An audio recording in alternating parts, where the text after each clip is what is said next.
इतने तरह के षड्यंत्र किए गए वहां पर, फिर भी आप लोगों ने साबित किया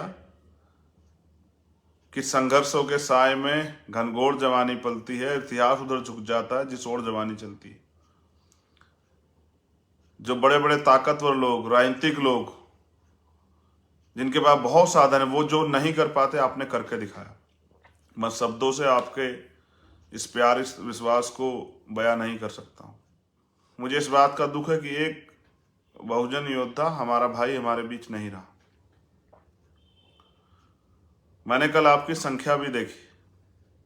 मैंने आपसे कहा था मुरैना में कि सरकार साजिश करेगी, सरकार षड्यंत्र करेगी, आपको आना है। आप पैदल आए, जिस जिस साधनों से आए मैंने देखा। और जब मीडिया आपको ये लिखने लगे, जो मीडिया कभी आपकी बात नहीं करता, कि 2 से 2.5 लाख लोग आए थे, तो समझिए कि वहां संख्या कितनी थी।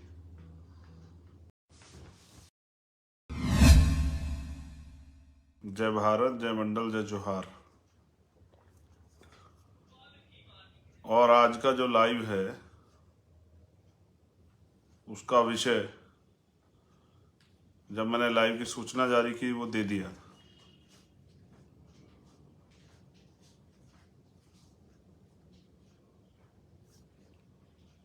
बहुजन समाज में जन्मे, समय समय पे जो संत गुरु महापुरुष जन्मे हैं, उन सभी को नमन करता हूं।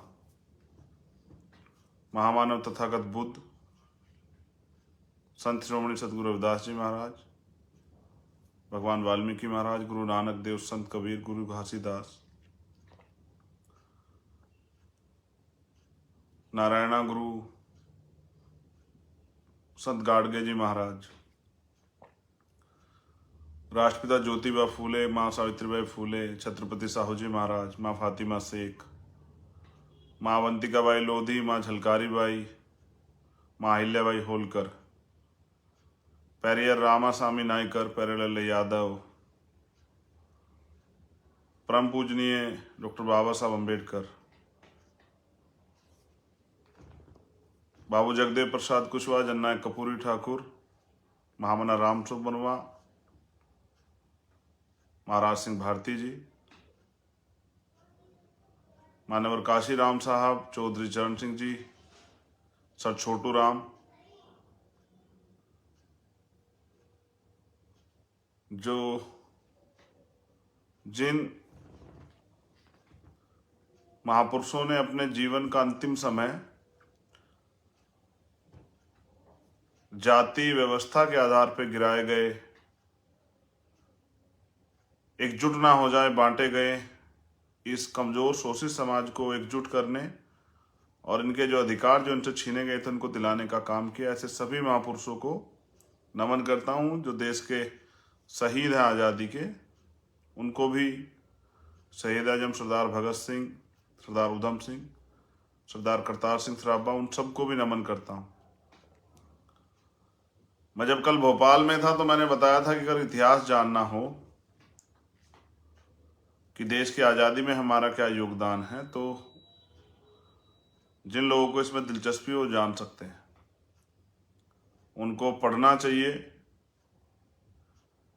गोरखपुर के पास जो विद्रोह हुआ, उदैया चमार, रमापति चमार, तिलकाराम मांझी, माउदा देव पासी, ऐसे नायकों को पढ़ना चाहिए। कोतवाल धन सिंह गुर्जर, विजय कुमार पथिक, ऐसे नायकों को पढ़ना चाहिए। फिर अगर हमारा शौर्य जानना हो, तो बहुजन समाज का जो शौर्य हो जानना हो, तो चमार रेजिमेंट भी आप पढ़ सकते हैं। एक ऐसा सुनहरा इतिहास कि हमने इस देश से प्यार किया और खुद को मिटने दिया, अपने वजूद को खत्म होने दिया। अपने मुल्क में हैं, अपमान सहते हैं, काबिलियत होने के बाद अन्याय सहते हैं, अधिकार लूट ले जाते हैं, छीन ले जाते हैं, अधिकारों के नाम पे ठेंगा दिखाया जाता है, तो भी जी रहे हैं, थोड़े थोड़े साधनों पे अपने पैरों पे खड़े।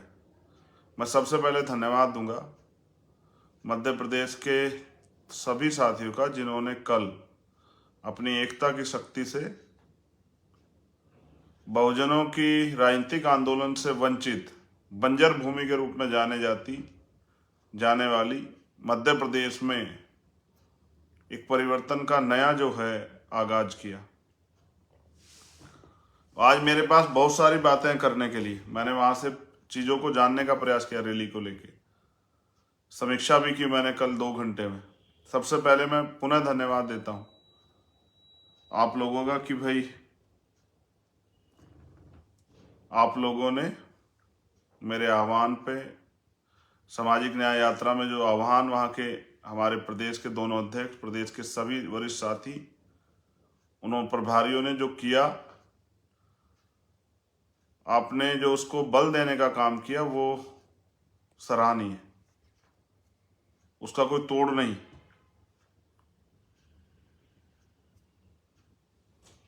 आप एक दिन पहले आए, भूखे प्यासे रहे, आप पैदल चल के आए, आप अपनी मेहनत की, ईमानदारी के जो पैसा है, खून पसीने की कमाई लगा के आए।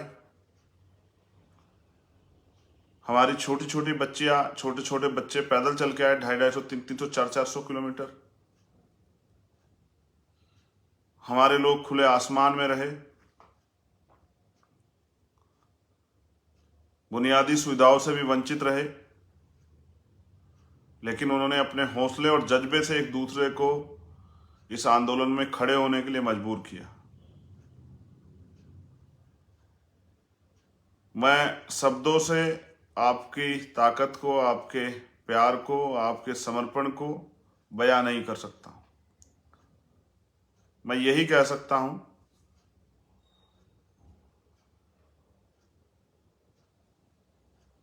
जो मैं समझ रहा हूं कि चाहे आपको 1 टाइम 2 टाइम भोजन ना मिला हो, लेकिन आपने स्वाभिमान सम्मान की लड़ाई को लड़ा। जो मुझे जानकारी दी गई, जिन परिस्थितियों में आप आए और आपने आके अपनी शक्ति का एहसास कराया, आपने वो चैलेंज स्वीकार किया, मैं उस परिस्थिति को भी समझता हूं। मैं काफी बातें आप लोगों के साथ करूंगा, लेकिन एक दर्द और दुख जो मेरे मन में है, एक भाई जिसको हमने खो दिया, भाई किशन लाल बागरी और उनके जो साथी। पहले तो मैं उनके परिवार को दुख सहने की शक्ति मिले, इसके लिए मैं महामानव तथागत बुद्ध और संतों गुरुओं से प्रार्थना करता हूं। फिर उनके जो 7 साथी थे, मुझे जानकारी मिली कि जाते हुए एक एम्बुलेंस को बचाते हुए उनकी गाड़ी खाई में जा पड़ी और 3 और 4 साथी और घायल। एक की हालत काफी नाजुक है और 3 साथी की हालत थोड़ी ठीक है। मैं अपने इस शहीद भाई को भी, जो स्वाभिमान सम्मान की लड़ाई लड़ने आया, मैं अपनी संवेदनाएं उनके परिवार के प्रति प्रकट करता हूं और संतों गुरुओं महापुरुषों से उनके परिवार को, जो हमारा ही परिवार है, इस दुख को सहने की ताकत उनको मिले, ऐसी प्रार्थना करता हूं।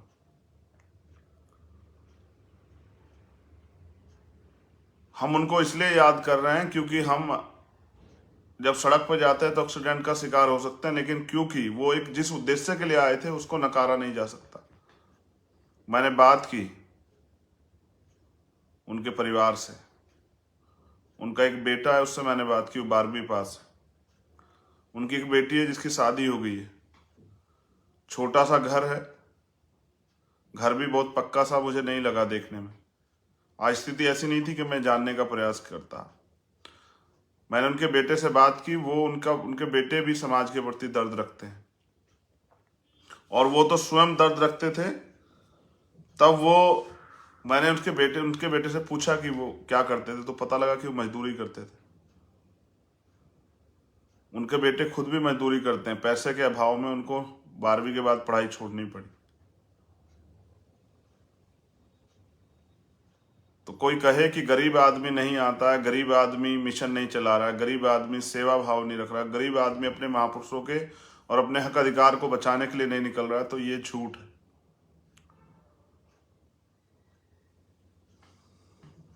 वो गरीबी थे, लेकिन उनके दिल में समाज के प्रति दर्द था और वो स्वाभिमान सम्मान की वैल्यू समझते थे, इसलिए वो आए। मैं उस परिवार को और जो साथी घायल हैं, उन घायल साथियों के परिवारों के लिए भी मंगल कामनाएं करता हूं कि वो जल्दी स्वस्थ हो जाएं, वो साथी भी, और उनके परिवार को दुख सहने की शक्ति प्रदान करें कुदरत।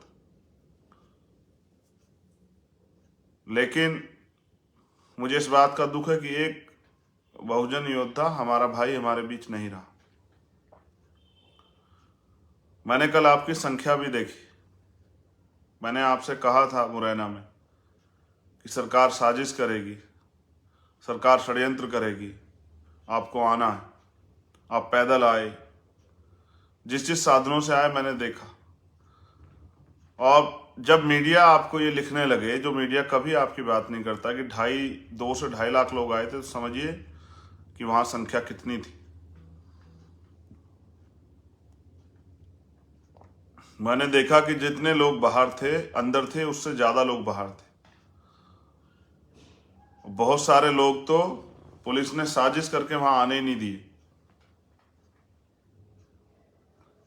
बड़े पैमाने पे पुलिस एकत्रित की गई थी। मेरे पास सूचना है, लगभग 10,000 पुलिसकर्मी बुलाए गए थे। और मैंने वहां के स्टेट के लीडर से बात की, क्योंकि मैंने कई खामियां देखी। आर्थिक कमजोरी के कारण हमारे साथी अच्छे साउंड सिस्टम नहीं लगा पाए और कई चीजें की व्यवस्था नहीं। मुझे भी इस बात का भय था कि सरकार ऐसा ना हो कि फ्लाइट कैंसिल करा दे, इसलिए मैं एक रात पहले पहुंचा। पुलिस ने हमारे प्रदेश के नेताओं को गुमराह किया कि अभी ट्रैफिक क्लियर नहीं, उनको थोड़ी देर रोकिए। जानबूझ के पुलिस ने मुझे आने में देरी कराई। और मैंने पहली अपनी एक ऐसी जो है रैली देखी जहां नाम मात्र को पुलिस नहीं थी।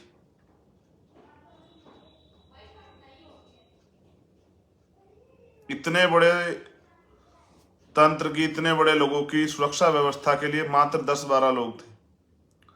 जो फोर्स बुलाया गया था, उनको एक ही काम दिया गया कि वो पूरे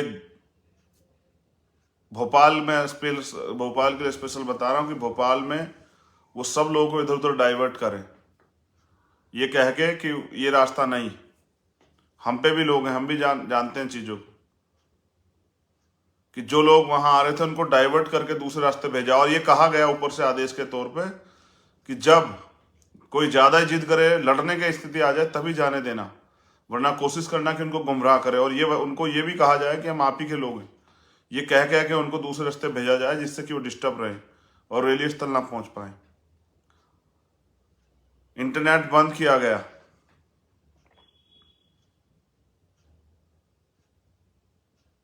कोई ट्रैफिक की व्यवस्था नहीं थी। सरकार ने जानबूझ के ये षड्यंत्र किया। सरकार चाहती थी कि माहौल खराब हो जाए। हमारे लोगों ने बहुत अनुशासन दिखाया, हौसला दिखाया, वो डटे रहे, भूखे प्यासे रह के भी। सरकार ने, बहनें बच्चे आई थी, सरकार ने कोई व्यवस्था नहीं की।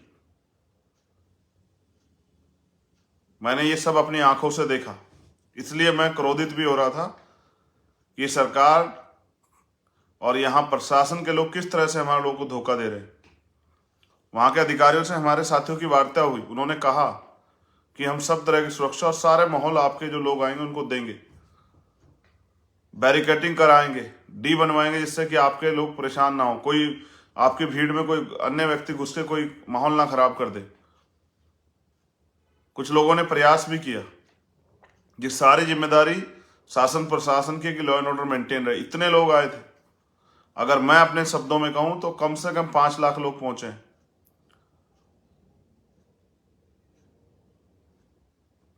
ये एक ऐतिहासिक आंदोलन था। मेरे याद है कि ऐसा एक ऐतिहासिक आंदोलन हमने दिल्ली में किया था, जब सतगुरु रविदास जी महाराज का गुरुघर टूटा तब। और जब मैं कल वहां गया तो वो ही एक माहौल था। मैंने वहां की लीडरशिप से बात की। पुलिस प्रशासन ने कहा था कि वो सुरक्षा व्यवस्था करेंगे कि किसी कार्यकर्ता को कोई नुकसान ना पहुंचा दे, नहीं की गई। उससे पहले देवास में हमारी गाड़ियों पे हमला हुआ, हमारी 4 से 6 गाड़ियां तोड़ दी गई। पुलिस नदारद थी। पुलिस किसी तरह से आयोजन को विफल करने में लगी थी, षड्यंत्र कर रही थी। जानबूझ के सरकार चाहती थी माहौल खराब हो और भीम आर्मी के लोग, आजाद समाज पार्टी के लोग बदनाम, और कल वो भविष्य में इतना बड़ा जमावड़ा, इतना बड़ा समुदाय इसमें ना आए, उनको परमिशन कैंसिल करने में और आरोप लगाने में आसानी हो, इसलिए उन्होंने जानबूझ के किया। जो बैरिकेडिंग लगा रखे थे उनको वहां से उठा लिया, जिससे कि हम अपने आप भी सुविधा व्यवस्था ना बनाए, जबकि एक दिन पहले कहा कि वहां बहुत सारे बैरिकेडिंग है, हम आपकी मदद करके व्यवस्था करा के देंगे। क्योंकि हमारे साथी आर्थिक रूप से कमजोर है, तो बहुत सारी जिम्मेदारियां वो इस बेस में अदा नहीं कर पाए कि बहुत बड़े टेंट लगा दें, बहुत बड़ी स्टेज लगा दें, या बहुत ज्यादा कुर्सियों की व्यवस्था करते हैं, ऐसा नहीं कर पाए। तो कुछ जिम्मेदारियां जो सरकार की थी, जो प्रशासन की थी, जो क्योंकि टैक्स हम भी पे करते हैं, हमारे मध्य प्रदेश में जो लोग हैं वो भी पे करते हैं, और मध्य प्रदेश के अंतिम व्यक्ति की रिस्पॉन्सिबिलिटी भी सरकार की है और एडमिनिस्ट्रेशन की है, लेकिन वो नहीं निभाया गया। जो मेरे पास सूची है,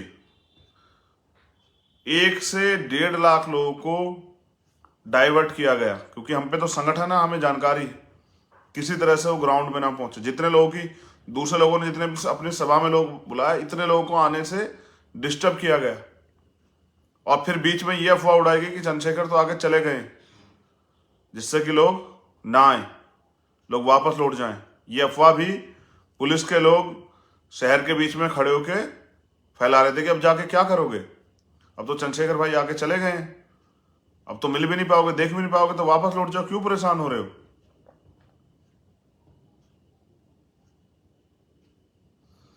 विदिशा जिले के जो हमारे जिलाध्यक्ष हैं, उनको 200 लोगों के साथ 12 फरवरी के आसपास ही सलामतपुर थाने में रखा गया, जिससे कि वो अपने लोगों को नहीं पहुंचा पाए। और मैंने बात की वहां के आम लोगों से जो मेरे टच में है, उसके बाद फोन करके, और मैंने पूछा कि आपके यहाँ से जो लोग आए थे वो, क्योंकि मुझे बेचैनी हुई जब ये घटना मैंने सुनी।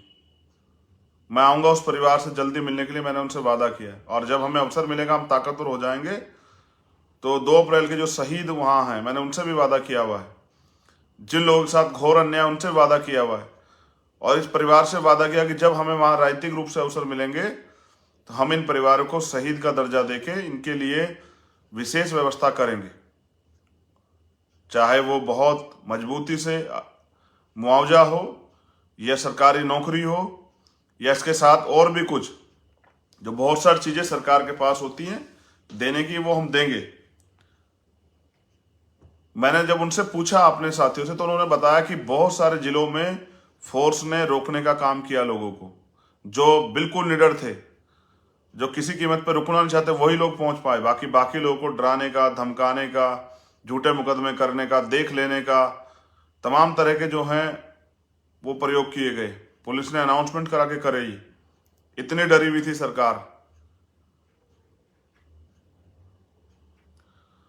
उज्जैन जिले में वापस जाते हुए एक तो ये घटना हुई, और 4 गांव में नालायक लोगों ने हमारे लोगों के साथ बदतमीजी की, मारपीट की। मैं अपने साथियों से कहूंगा कि उनका मुकदमा दर्ज कराएं और उन नालायकों को गिरफ्तार कराएं। प्लस एक विशेष जाति के लोगों ने हमारे लोगों को काम देना बंद कर दिया। उन्होंने कहा कि हम इनको काम नहीं देंगे। सब लोग अपनी रैलियां करते हैं, हमारे अधिकारों के खिलाफ नारे लगते हैं, सभाएं होती हैं, हमें जातिगत गालियां दी जाती हैं, हमारे अधिकार छीनने की बात होती है, वो खत्म कर दें इसके लिए आंदोलन होते हैं। और वही लोग जब हम अपने हक की लड़ाई लड़ने जाते हैं, जिसकी संविधान हमें इजाजत देता, तो हमारा जो काम वो उनके यहाँ थोड़ा बहुत हमारे लोग जुड़े हुए थे, वो उस काम को बंद कर देते हैं। ये इतने तरह के षड्यंत्र किए गए वहां पर, फिर भी आप लोगों ने साबित किया कि संघर्षों के साय में घनघोर जवानी पलती है, इतिहास उधर झुक जाता है जिस ओर जवानी चलती है। जो बड़े बड़े ताकतवर लोग, राजनीतिक लोग, जिनके पास बहुत साधन है, वो जो नहीं कर पाते आपने करके दिखाया। मैं शब्दों से आपके इस प्यार, इस विश्वास को बयां नहीं कर सकता हूं। जितने लोग आप आए थे, मैं आपसे कुछ कहना भी चाहता हूं। आप आए और अपनी ताकत का एहसास करा के चले गए। आपने बहुत सारी मांगे भी मेरे जरिए वहां रखवाई कि हमारी 31 सूत्रें मांगे।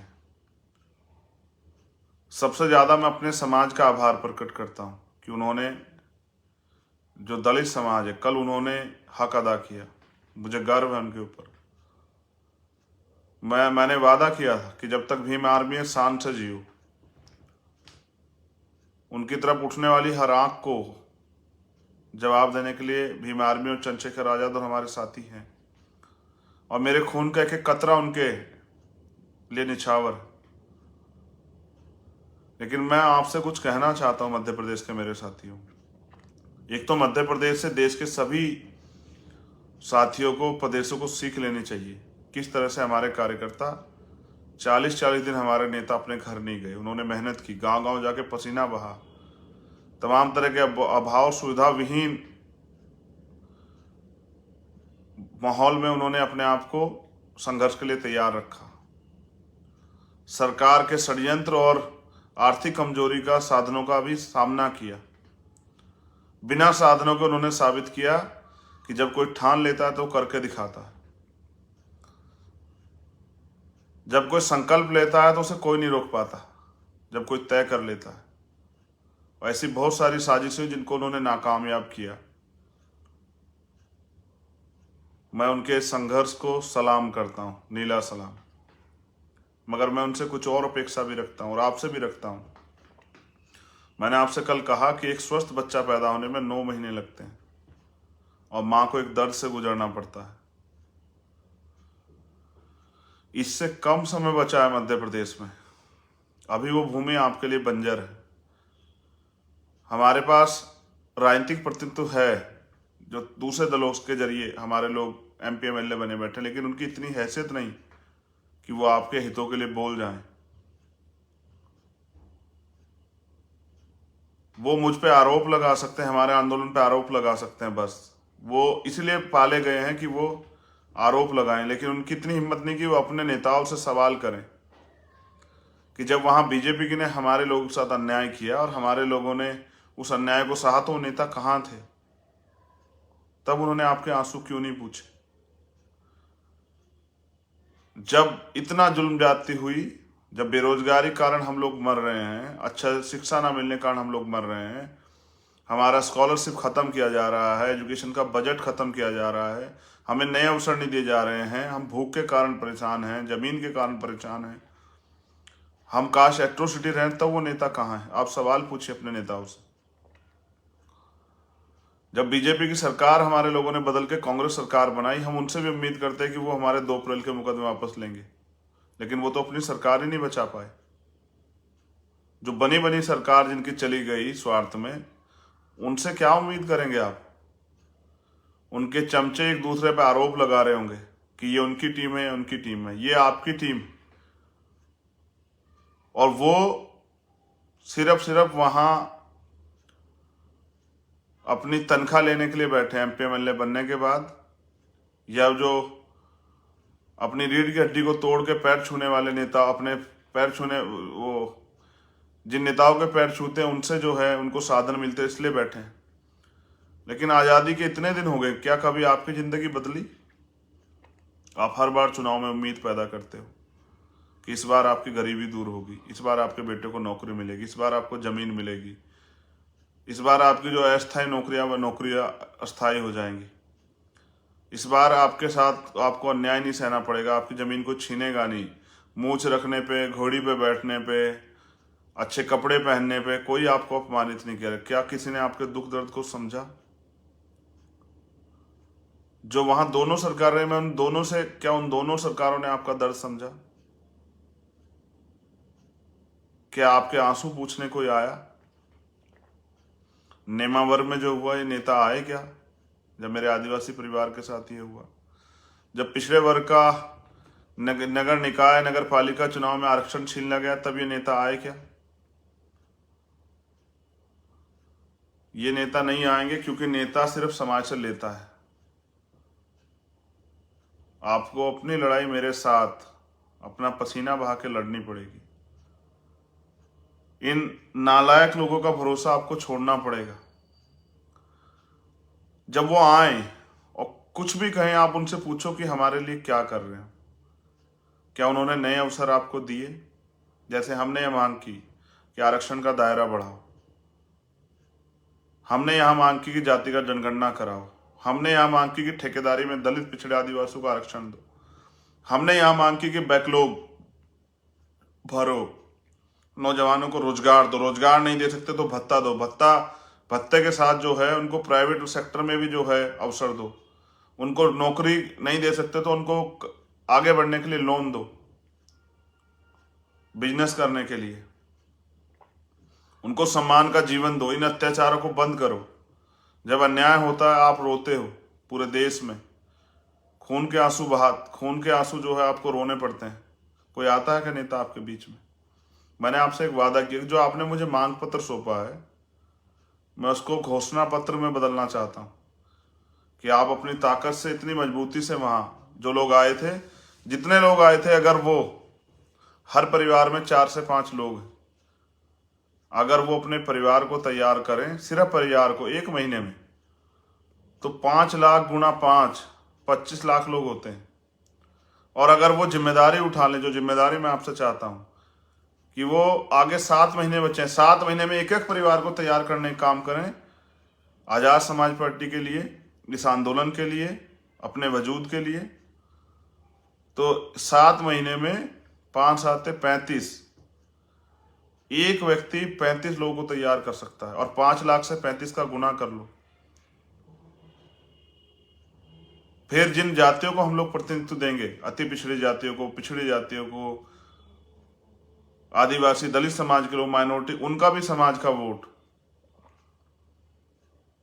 जब इतना वोट आपके पास होगा तो आपको किसी आगे हाथ क्यों फैलाना पड़ेगा? मैं तो सिर्फ जो उम्मीदें आप सबसे करते हैं, उन उम्मीदों का दीपक जो है, तो आपके अधिकारों का दीपक जलाने के लिए आए हूं। तो आप कच्चे घरों में रहते हैं, आप रूखा सूखा खा के टाइम पास कर रहे हैं।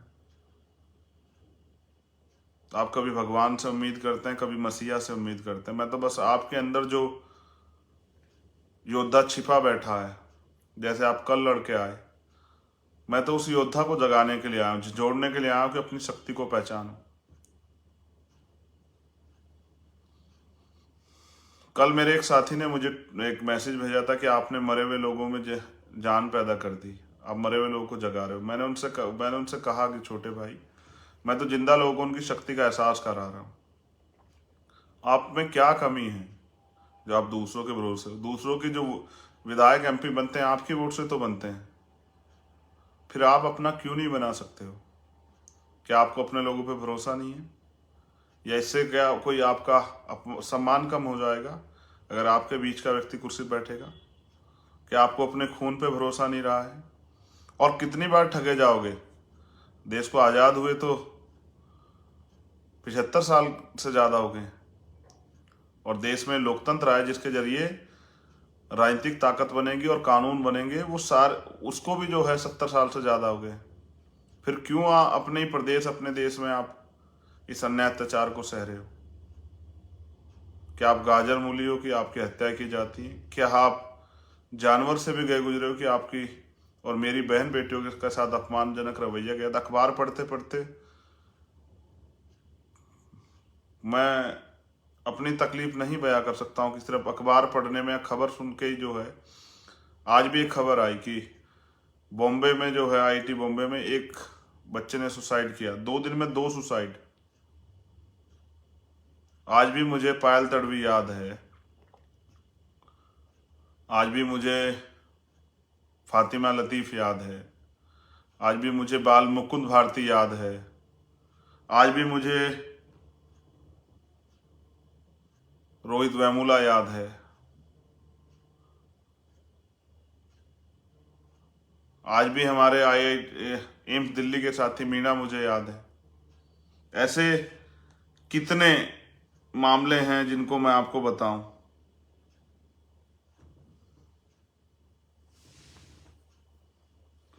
हैदराबाद के सेंथिल कुमार और अनिल वीणा एम्स के, कितने ऐसे वो हैं, ये हमारे कब्रगाह बन गए हैं। मैंने तो कहा, आज मैं आपसे भी कह रहा हूं कि इन इंस्टीट्यूशनों को ताला लगा देना चाहिए। यहाँ बैठे, क्योंकि आरक्षण की वजह से SC ST OBC के लोग तो वहां जा रहे हैं बच्चे, लेकिन जो उनकी मानसिकता है, जो क्योंकि 98% उच्च जाति के, सामान्य जाति के टीचर्स वहां हैं, उनकी मानसिकता नहीं बदले। उनको लगता है कि ये इंस्टीट्यूशन उनके लिए बने थे, ये दलित पिछड़े आदिवासी इसमें क्यों घुस रहे हैं। उनको अंदर से ये बात पीड़ा होती है, उनको लगता है कि ये उनके बाप के हैं। उनको नहीं पता कि हम भी देश के रहने वाले हैं, हम भी टैक्स पे करते हैं और इन संसाधनों पर हमारा भी बराबर का अधिकार है। इसलिए मैंने कहा कि जो आरक्षण व्यवस्था है उसको जो लोग लागू नहीं होने दे रहे हैं, वहाँ जो रजिस्ट्रार और तमाम जो है यूनिवर्सिटी के चांसलर वगैरह बैठे हैं, उनको सबको कि अगर वो आरक्षण प्रक्रिया का पालन करके वहाँ हमारे टीचर्स को, बैकलॉग को पूरा नहीं कर रहे हैं, तो उन पर मुकदमा करके उनको जेल भेजना चाहिए अगर वो संविधान के विरुद्ध में काम कर रहे हैं। और इन इंस्टीट्यूशन को ताला लगा देना, जिनकी बिल्डिंग को बुलडोजर से गिरा देना चाहिए। जहाँ मेरे बहन भाइयों की हत्या की जा रही है, इंस्टीट्यूशन को बर्बाद कर देना चाहिए। जहाँ हमारे लोग नहीं घुस पा रहे हैं, हम पढ़ने के लिए जाते हैं, मदद के लिए, आगे बढ़ने के लिए, हमें वहाँ मारा जा रहा है। नहीं चाहिए ऐसे इंस्टीट्यूशन हमें।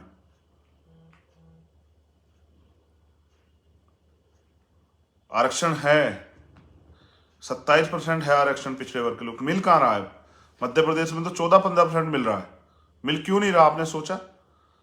आदिवासियों की इतनी आबादी है, आरक्षण की व्यवस्था क्यों नहीं मिल रहा है? क्यों आपका बैकलॉग नहीं भरा जा रहा है? क्यों SC ST OBC के लोग न्यायपालिका के बाहर तमाशा देखने खड़े हो गए? नए 7 सुप्रीम कोर्ट के जज बने, बताइए। अति पिछड़ा, दलित, आदिवासी कितने बने? माइनॉरिटी कितने लोग बने? जो हमारे OBC समाज की जो जाति आगे बढ़ गई, जाट कितने बने? गुजर कितने बने? पटेल कितने बने? मौर्य कितने बने? साक्य कुशवाहा कितने बने? पाल प्रजापति कितने बने? कश्यप, निषाद, चौहान कितने बने? सैन, राजभर कितने बने? बिंद कितने बने? यादव कितने बने? चमार, वाल्मीकि, पासी, धोबी कितने बने? खटीक, बताओ, दो जवाब। ये तब तक नहीं मिलेंगे जब तक राजनीतिक शक्ति आपके पास नहीं आएगी। चाहे आप बाहर बैठ के तमाशा देखें, नेताओं भरोसा करें, लुटते रहें, या फिर काम करें मेरे साथ आके और अपनी ताकत बनाएं। और जिस दिन ताकत आपके पास होगी, फिर आपको किसी के आगे ऐसे हाथ नहीं फैलाना पड़ेगा। मैं तो बस आपको ये बताने के लिए हूं कि 8-9 महीने अगर हम मिल के काम करें, मैं खुद वहां बहुत काम करना चाहता हूं। मैंने आपका शौर्य देखा, आपका बल देखा, आपका कमिटमेंट देखा, आपका समर्पण देखा। मैं वहां खुद मेहनत करना चाहता हूं, अपनी ईडिया रगड़ना चाहता हूं, अपना पसीना बहाना चाहता हूं। मेरा मन तो आपके लिए, अगर मेरे खून में कतरा कतरा लग जाए तो भी मुझे फर्क नहीं पड़ता, मगर मैं चाहता हूं कि आपकी जिंदगी बदले, हर उस गरीब की जिंदगी बदले, उसके घर में भी एक ऐसा उजाला आए कि वो स्वाभिमान, सम्मान और अधिकारों के साथ, खुशियों के साथ जी पाए। इसलिए मैं आपसे अपील करता हूं कि एक तरफ वो लोग हैं जो पैसे वाले हैं, जो कुछ पैसे आपको बांटने काम करेंगे, कुछ देने काम करेंगे चुनाव के समय, और एक तरफ हम लोग हैं जो सामाजिक परिवर्तन चाहते हैं, जो चाहते हैं कि हादसे पे गिरा गया समाज अपने पैरों पे खड़ा होकर आगे बढ़े। फैसला आपको करना है। और जो साथी वहाँ काम कर रहे हैं, उनसे मैं कह रहा हूँ कि बहुत जय भीम के नारे आप लगाते हो, बहुत जोर लगाते हो, बहुत प्यार करते हो। इस प्यार को, विश्वास को एक बार मेरे साथ चल के काम में, संघर्ष में भी बदलो। आप बहुत संघर्ष करते हो, लेकिन अब थोड़ा सा राजनीतिक संघर्ष भी मेरे साथ मिलकर करो। क्यों हम किसी के आगे हाथ फैलाएं? क्यों हम किसी से मांगे जब हम खुद दे सकते हैं? जब हम खुद जो है ताकतवर बन सकते हैं, तो हम किसी की बैसाखी के सहारे क्यों रहें? जब हम पे अपना मकान है तो हम किराए के मकान में क्यों रहें? क्यों हम बाहर खड़े होकर तमाशा देखें? क्यों हम मालिक नहीं बनना चाहते? बाबा साहब अम्बेडकर ने कहा है कि राजनीतिक सत्ता वो चाबी जो आपकी सारी परेशानियों का हल कर देंगे। मैंने कल भी आपसे कहा कि अपनी मांग लिख के दो और आओ मेरे साथ काम करो। 9 महीने के बाद जिस दिन हम लोग ताकत में आ जाएंगे फिर मुझसे कहना, अगर एक दिन आपको इंतजार करना पड़े। मैंने आपसे कल भी कहा, डॉक्टर मैं जो बाबा साहब कह गए उसको भी कह रहा हूं कि राजनीति में हिस्सेदारी ना करने का सबसे बड़ा नुकसान ये है कि अयोग्य लोग आपके ऊपर शासन करते हैं। आज वो लोग जिनकी संख्या बहुत कम है वो शासन कर रहे हैं, और जिनकी संख्या है, जिनके लिए बाबा साहब अम्बेडकर ने अपने 4 बच्चे कुर्बान किए, वो आज भी विकलांग की भूमिका में है, सहारे पे है। बैसाखियों पे कोई आए कुछ दे दे, कोई रोटी कपड़ा मकान दे दे। लाखों बहनों से मिलता हूँ, अभी बिहार गया था, वो एक आस उम्मीद से देखती है। उनको लगता है कि ये है तो हमारी इज्जत पे कोई हमला नहीं करेगा, हमें कोई जाति की वजह से अपमानित नहीं करेगा, हम सुरक्षित हैं। बहुत उम्मीदें हैं उनको। वो आती हैं, मिलती हैं, मैं कई बार रोकता हूँ, पैर छूती हैं। मैं कई बार उनको समझाता हूँ कि हमारे यहाँ बहनों से पैर नहीं छुआए जाते। बहुत सारी माएँ आती हैं, चूमती हैं माथा, गले लगाती हैं और कहती हैं तू जिए, तू आगे बढ़े। मैं आगे बढ़ जाऊं और आप आगे न बढ़ो तो फिर कैसे चलेगा। मैं चाहता हूं समाज आगे बढ़े, इसलिए आपसे अपील कर रहा हूं। एक भाई को आज तकलीफ में हूं, बस आपसे उम्मीद करता हूं कि आप घर नहीं बैठेंगे। लड़ाई शुरू हुई है, ख़त्म नहीं हुई। अब की बार जब आएंगे तो इससे दुगनी ताकत से आएंगे। जो नहीं आया उसको भी लेके आएंगे, जो आया था वो तो आएगा, जो नहीं आया उसको भी लेके आएंगे। लेकिन जब गांव में जाएंगे तो जाके समाज को भी तैयार करेंगे, अपने समाज को बैसाखियों के सारणी रखेंगे। हम बैठेंगे नीचे और हमारे कंधे पे बैठ के हमारा समाज आगे बढ़ेगा। जय भीम, जय भारत। एक आखिरी आपसे निवेदन ये है कि अब वो आपको लड़ाने का काम करेंगे, पिछड़ी जातियों को और दलित समाज को, आदिवासियों को और दलितों को। लड़ना नहीं है, किसी भी कीमत पे नहीं लड़ना। वो षड्यंत्र करेंगे मेरे भाइयों। हम सीधे सच्चे लोग हैं, वो लोग षड्यंत्रकारी लोग हैं। वो आरोप लगाएंगे, बेवकूफ़ बनाने काम करेंगे, तमाम तरह के झूठ बोलेंगे। आपको उनकी बातों में नहीं आना है। आप इतने बार ठगे गए हो, आप मत ठगना उनकी बातों में मत। शिकारी आएगा, दाना फेंकेगा, आप उसको अपना समझ के चले जाओगे तो आपकी गर्दन फंस जाएगी।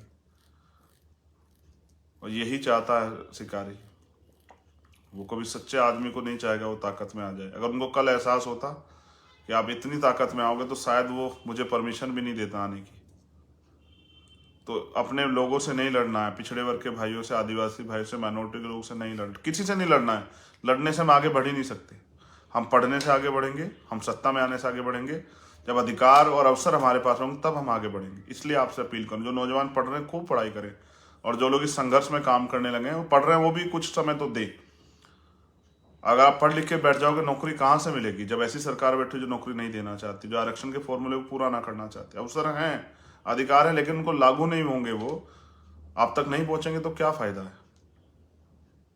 लोग कहते हैं राजनीति बुरी है। राजनीति बुरी है तो ये इतना बड़ा समाज क्यों कर रहा है राजनीति, और हम लोग के साथ राजनीति क्यों कर रहा है। वो हमारे साथ राजनीति करें और हम मिलकर अपने लिए राजनीति करें और कामयाब हों, और हमें अवसर मिले हमारे लोगों को, और हमारे लोग भी सम्मान से जी पाए। वो भी आने वाली पीढ़ियां सम्मान उनका सुरक्षित रहे, अवसर उनके पास रहे, संविधान की रक्षा। इसलिए हमें लड़ना है। आपने मुझे सुना, इसके लिए दिल से शुक्रिया। मगर अगर मेरी बात नहीं मानोगे तो मैं भी महापुरुषों के रास्ते को आगे बढ़ाता एक दिन चला जाऊंगा। फिर आप नया चंद्रशेखर पैदा कर लेना, देखना कैसे कर पाओगे। लेकिन अगर आपने कुछ दिन मेरा साथ दिया तो मैं आपसे वादा करता हूं कि ऐसे 1 लाख चंद्रशेखर होंगे जो अपने समाज के लिए, उनके अधिकारों के लिए, उनकी रक्षा के लिए, उनकी तरक्की के लिए मर मिटने को तैयार होंगे। इस काम को करने के लिए मैं दिन रात लगा रहता हूँ। मैं चाहता हूँ हमारी बहनें भी स्वाभिमान और सम्मान के साथ बाहर निकलें, शेरनी की तरह दहाड़े, आगे बढ़े। मेरी बहनों की तरफ कोई आंख ना उठा पाए। अगर कोई सोचे भी तो फिर उसको जो सजा मिले कानूनी रूप से, फिर उसके बाद किसी की हैसियत ना हो। मैं अपनी बहनों से भी वादा करता हूँ, जो दूसरे दलों में, उनसे भी कह रहा हूँ, बहनों से, कि आप अपनी राजनीतिक कुछ कारणों से मुझसे दूर हो सकते हैं, लेकिन मैं सच कह रहा हूँ कि मैं आपके लिए रखवाले तैयार कर रहा हूँ। जो इस देश की सभी महिलाओं को सुरक्षित रखेंगे और उनके हक अधिकार सम्मान के लिए लड़ेंगे, और जो एक ऐसा माहौल बना के देंगे जो पेरियार रामास्वामी नायकर चाहते थे कि रात के अंधेरे में भी अगर आप कुछ मिल जाओगी तो आपकी तरफ कोई आंख उठा के नहीं देखेगा, कोई आपसे सवाल नहीं करेगा क्या पहनना है, क्या करना है, क्या खाना है, क्या पीना है, कहाँ जाना है। एक ऐसा माहौल तब बनेगा जब ऐसे लोग, उस विचारधारा को मानने वाले लोग सत्ता में आएंगे। तो जो नौजवान सड़क पर लड़ रहा है उसको सदन में जाने की तैयारी भी करनी चाहिए। जब अमीर का बेटा जा सकते तो गरीब के बेटे क्यों नहीं जा सकते। मेरा ये संदेश मध्य प्रदेश के अलावा राजस्थान, छत्तीसगढ़, उड़ीसा के साथियों को भी है। यूपी, महाराष्ट्र, बिहार, पंजाब, हरियाणा, दिल्ली, उत्तराखंड, हिमाचल के साथियों को भी है कि जब हम हैं तो हम खुद को साबित करें और रोना बंद करें, अपने अंदर क्षमता पैदा करें, पढ़ें महापुरुषों को, सिर्फ नारे ना लगाएं, महापुरुषों के रास्ते पर चले, उनको पूजे ना, उनको धोखा ना दें। जो किन्हीं कारणों से मुझसे नाराज हैं अपनी पार्टियों के कारण, मैं फिर उनसे कह रहा हूं, मैं अपनी मेहनत से आपकी नाराजगी को प्यार में और विश्वास में बदल दूंगा। कुछ समय की बात है, क्योंकि जब एक गरीब का बेटा खड़ा होता है तो अमीरों की आंखों में चुभता है। यही हो रहा है बस। बाकी आप जानते हैं कभी मैंने प्रयास किया, मैं नया हूँ, सीख रहा हूँ, गलतियां मुझसे हो सकती है, लेकिन मैंने कभी आपके स्वाभिमान को कमजोर नहीं पड़ने दिया। मैं कोशिश कर रहा हूं कि बहुजन समाज में एकता हो। अब तो वो 5 साल की बच्ची समझ गई खुशी, लक्ष्मी, आप तो समझो। दुश्मन समझता है कि मेरा ताकतवर होना उनके लिए कितना खतरनाक है, आप नहीं समझ रहे हो। आपका ताकतवर होना उनके लिए कितना खतरनाक है, आप नहीं समझ रहे हो। मैं बस मध्य प्रदेश में SC ST का मुख्यमंत्री चाहता हूँ। जिस दिन SC ST का मुख्यमंत्री होगा, आप मुझे बताना कि कौन आदिवासी भाइयों की जमीन छीनेगा, कौन नक्सल या और तमाम तरह के नाम पे उनकी, हमारी बहनों की हत्याएं करेगा, कौन उनके घर उजाड़ेगा, कौन उनको अपमानित करेगा, कौन शेड्यूल कास्ट की जो बच्चियां हैं हमारी, उनकी तरफ आंख उठाएगा, कौन उनके अवसर छीनेगा, मुझे बताना। जय भीम। हो सके तो इस लड़ाई में साथ दो। बहुत जल्द मैं इस लड़ाई को उस मुकाम पे लेके जाऊं जबकि जहां के बाद आपको लगे कि हम अपने महापुरुषों के जो कुर्बानियां थी उनके लिए कुछ कर पाए, हम कुछ कर्ज उतार पाए, अपने लिए सब जीते हैं, समाज के लिए जी पाए। और जब हम जाएं तो हमारे जाने जाते वक्त गलियों की कतारें भरी हुई हों कि अच्छे लोग जा रहे हैं। जय भीम, जय भारत, जय मंडल, जय संविधान। मेरी बातों पे गौर करना और बहुजन समाज में एकता बना के, भाईचारा पैदा करके, वो भाईचारा तोड़ेंगे आप जोड़ना। सदियों से अपमान से आने वाले लोग, उनके षड्यंत्रों में मत आना यार। एकता मनाना और आगे बढ़ना, और फिर देखना कि जो कल तक कतार में लगे थे वो कैसे वो समाज शासक समाज बनता है।